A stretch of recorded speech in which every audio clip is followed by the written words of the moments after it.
Today we are going to map the events in our story so that we can answer this question: what good choices did Grandpa make? Okay, so we're going to start. We're going to use a flow map today. So I'm asking that you guys do it on a piece of paper. Don't try to do it in the document on Google Slides. It's just too complicated. And besides, part of making our thinking map is that we hand draw it, so you guys are in control of how many boxes we use. It might not be the the 3 boxes like there are in the online version. So we're gonna start by mapping out the events that help us answer this question: what good choices did Grandpa make? So what was one of his first good choices that Grandpa made in the story, The Gigantic Turnip? If I go back to the beginning, I'm going to scan our story, just kind of look through it. Do you remember how in the 4th paragraph here, Grandpa said, "No, I planted gigantic turnips."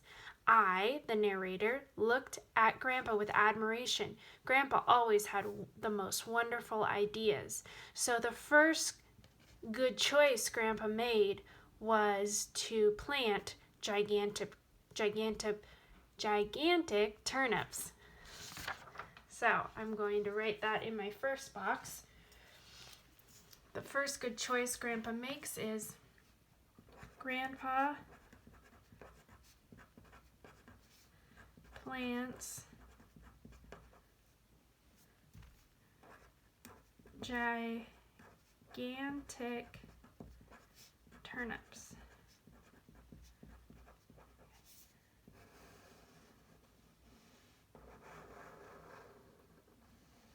Okay.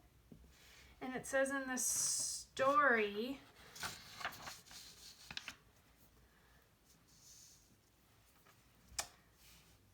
Grandpa said, "No, I planted gigantic turnips." And it says in the story, I looked at Grandpa with admiration. Grandpa always had the most wonderful ideas. So I'm going to paraphrase that. Who admires Grandpa? The narrator. Why does she admire him? Because he had the most wonderful ideas. And I'll just say narrator admires Grandpa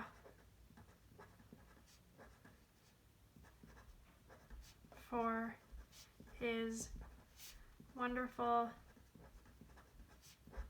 ideas.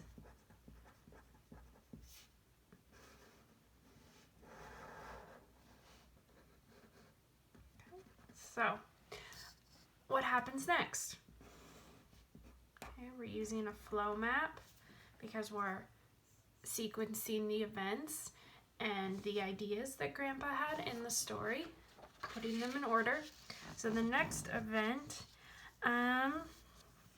what does Grandpa do? Well, by the 6th paragraph here, Grandpa says, "Let's pick it."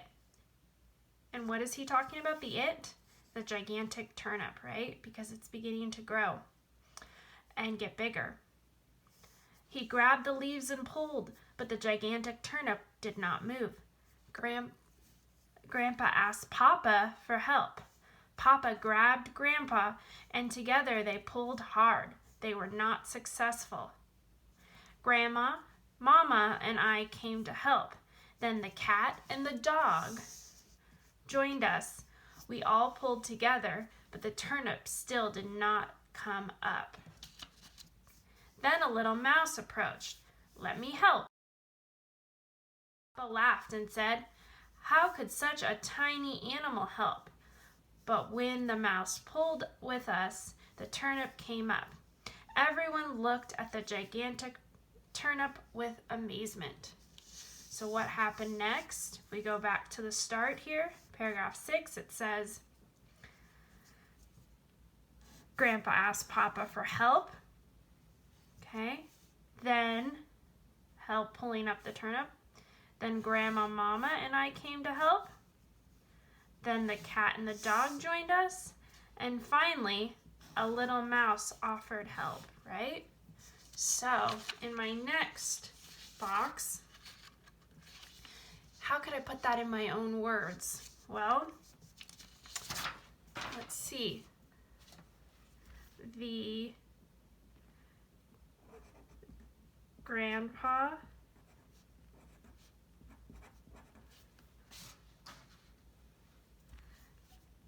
asked for help, asked Papa for help when it was time to pick the turnip, right? What's another detail? Who else joined in? Well, it says, I'm going to go back here. Grandma, Mama, I, the narrator, the cat, the dog, and a mouse all joined to help. So, Grandma, Mama, narrator, it says cat, dog, and mouse all helped too. Okay. So your last step, what happened next in our story? What good choice did Grandpa make next? After they pulled up that turnip, what good choice did he make next?